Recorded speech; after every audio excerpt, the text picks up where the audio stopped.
নেককার ব্যক্তির জান কবজের জন্য রব্বে কারীম ফেরেশতা পাঠিয়ে দেয়, তখন ওই মুমূর্ষু ব্যক্তি তার চোখের দৃষ্টির সীমানা যত দূর পর্যন্ত যায়, তার দৃষ্টির শেষ সীমানায় ফেরেশতারা আলোক বর্তা নিয়ে, নূর নিয়ে, আলো নিয়ে, সুন্দর চেহারা নিয়ে তার ওই চোখের দৃষ্টির সীমানায় বসে যায়। মালাকুল মউত তার কাছে আসে এবং সম্মানের সাথে বলতে থাকে, হে পবিত্র আত্মা, বের হয়ে আসো।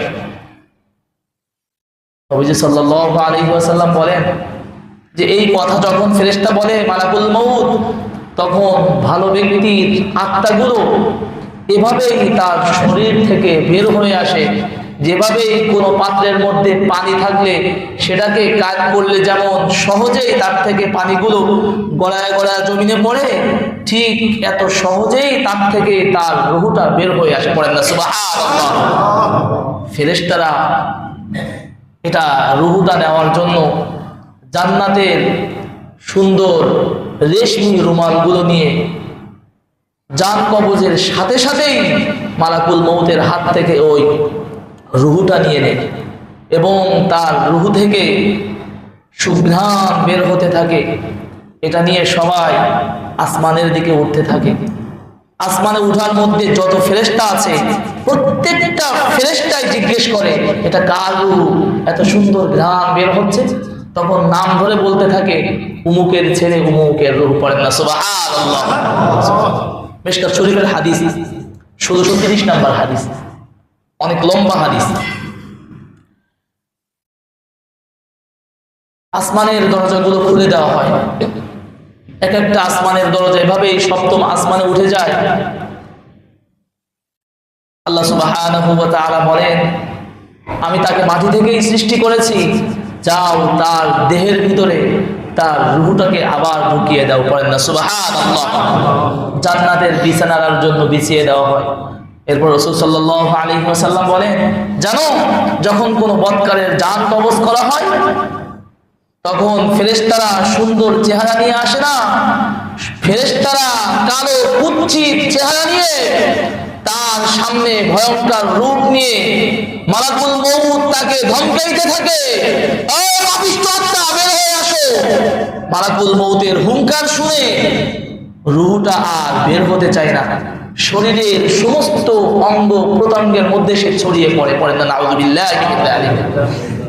মালাকুল মউত জোর করে থাপ্পড় দিয়ে তার রূহটাকে তার ভিতর থেকে টেনে হিঁচড়ে বের করে, বের করার সাথে সাথে অন্য ফেরেশতাদের হাতের মধ্যে যে কাঁটাযুক্ত রুমালগুলো থাকে সেটাকে পেঁচিয়ে তার দুর্গন্ধময় সেই রূহটা নিয়ে আসমানের দিকে যখন উঠতে থাকে, আসমানের দিকে যখন উঠতে থাকে ফেরেশতারা প্রশ্ন করে, এত দুর্গন্ধময় রূহ কার? তখন ফেরেশতাগণ বলতে থাকে, দুনিয়ার জমিনে ওই ব্যক্তির উমুকের ছেলে উমুকের রূহ এটা। তখন সমস্ত ফেরেশতারা লানত করতে থাকে এই রূহের উপর, এই ব্যক্তির জন্য বদদুয়া করতে থাকে। এরপর তার জন্য আসমানের দরজাগুলো আর খুলে দেওয়া হয় না। রব্বে কারীম বলেন, লা তুফাত্তাহু লাহুম আবওয়াবুস সামা ওয়া লা ইয়াদখুলুনাল জান্নাহ হাত্তা ইয়ালিজাল জামালু ফি সামিল খিয়াম। আল্লাহ সুবহানাহু ওয়া তাআলা বলেন, লা তুফাত্তাহু লাহুম আবওয়াবুস সামা, পাপিষ্ঠদের জন্য, পাপাচারদের জন্য, ধোঁকাবাজদের জন্য, জাহান্নামের নরপিশাচদের জন্য, শিরক করনেওয়ালা ব্যক্তিদের জন্য, কাফের ফাসিক ইহুদিদের জন্য আর কোনদিন পশ্চিমকালেও আসমানের দরজা তাদের জন্য খোলা হবে না। পড়েন না নাউযুবিল্লাহ। ওয়ালা ইয়াদখুলুনাল জান্নাহ, তাদেরকে জান্নাতেও প্রবেশ করানো হবে না। হাত্তা ইয়ালিজাল জামালু ফি সামিল খিয়াম, আল্লাহ সুবহানাহু ওয়া তাআলা বলেন তাদেরকে তাদের জন্য আসমানের দরজা খোলা, জান্নাতের দরজা খোলা, এটা কত কঠিন ব্যাপার তোমরা জানো? আল্লাহ সুবহানাহু ওয়া তাআলা উদাহরণ দিচ্ছেন, শোনো, একটা সুয়ের ছিদ্র দিয়ে একটা মোটা উট প্রবেশ করানো যতটা কঠিন, তার চেয়েও কঠিন একজন পাপিষ্ঠ পাপাচারের জন্য, একজন কাফের, ফাসিক, ইহুদি, মুনাফিকদের জন্য আসমানের দরজা খোলা এবং জান্নাতে প্রবেশ করা তার থেকেও অধিক পরিমাণে কঠিন। পড়েন না নাউযুবিল্লাহি মিন যালিক।